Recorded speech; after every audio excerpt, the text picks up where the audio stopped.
Now that we've defeated the Wither manually, we're entering the late game and it's time to start producing some crucial items in larger quantities.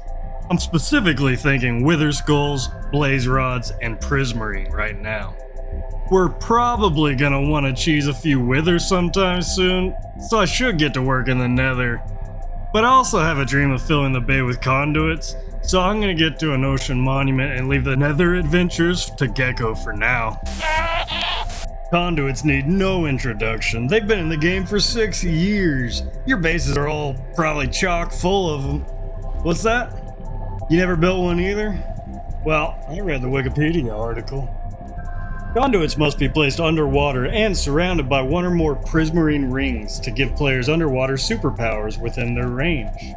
You can extend the range by adding up to 3 prismarine rings. It's worth mentioning that adding more blocks beyond the 42 doesn't increase the range any further.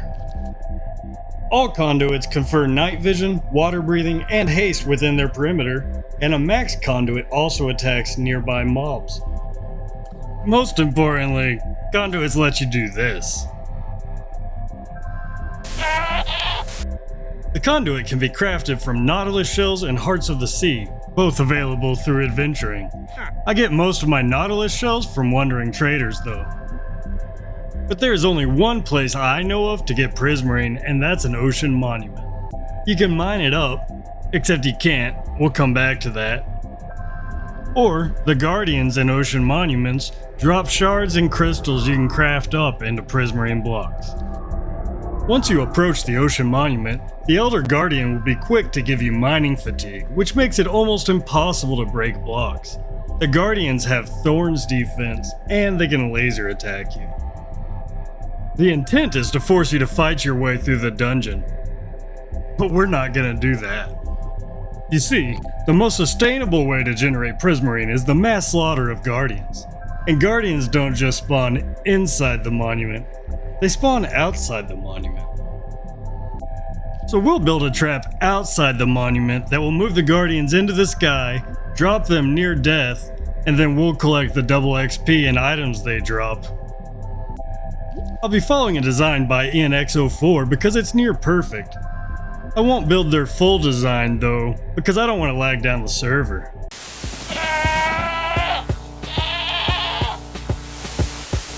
I figured I'd start by manually hunting enough Guardians to build a conduit, and I was assuming the conduit would help me in the rest of the process. It didn't, but I found this stage really satisfying and I kept grinding Guardians long after I'd built the conduit. I got to know the Guardian behavior intimately, and this probably saved my life during the rest of the build. No matter how you cut it, building this farm is not a safe activity. I fell below 3 hearts several times. But even with mining fatigue, you can insta-mine honey or slime blocks. So I put up protective walls where I could. But you're probably just gonna have to dodge and weave while you build. That sucks because you're gonna get hit and you're gonna place a dang obsidian in the wrong place and you're gonna have mining fatigue and I suggest you just go get a cow on a boat when that time comes.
Alright, so my silk touch pickaxe is at about 10%. We're gonna just see how many. Oh, one. I see. Pretty good.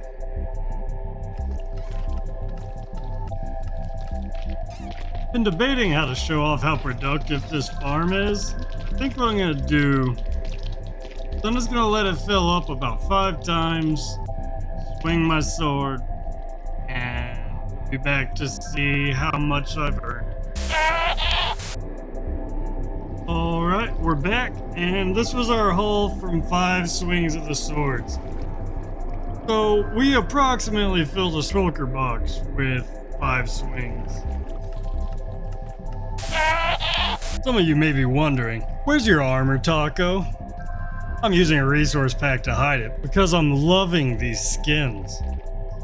Others may wonder, what about the Guardian's Thorns defense? Well, this farm leverages the Thorns enchantment's fatal flaw, and the reason you should never use it. Thorns damage is subject to rapid fire damage restrictions. What does this mean for the farm? It means that when we slaughter them all at once with Sweeping Edge, you only take Thorns damage once instead of 50 times. As long as you eat occasionally, you'll never lose a heart. What if you put it on your armor? It means your Sharpness 5 sword dealt 0 damage if your blow fell within the Thorns window. Friends don't let friends use Thorns. Gecko and I have had a museum district project in the works for a long time now. With all this prismarine in hand, plus the quartz from the bulk trading hall, I think we're ready to start building. We've already done a lot of the terraforming, and we'll do even more now that we've got this beacon. Unfortunately, a new neighbor has moved into the area since our plans began, and he's been pursuing a sort of different genre of art than the museum. I'm sure we could just talk to him, be neighbors about this. What could go wrong?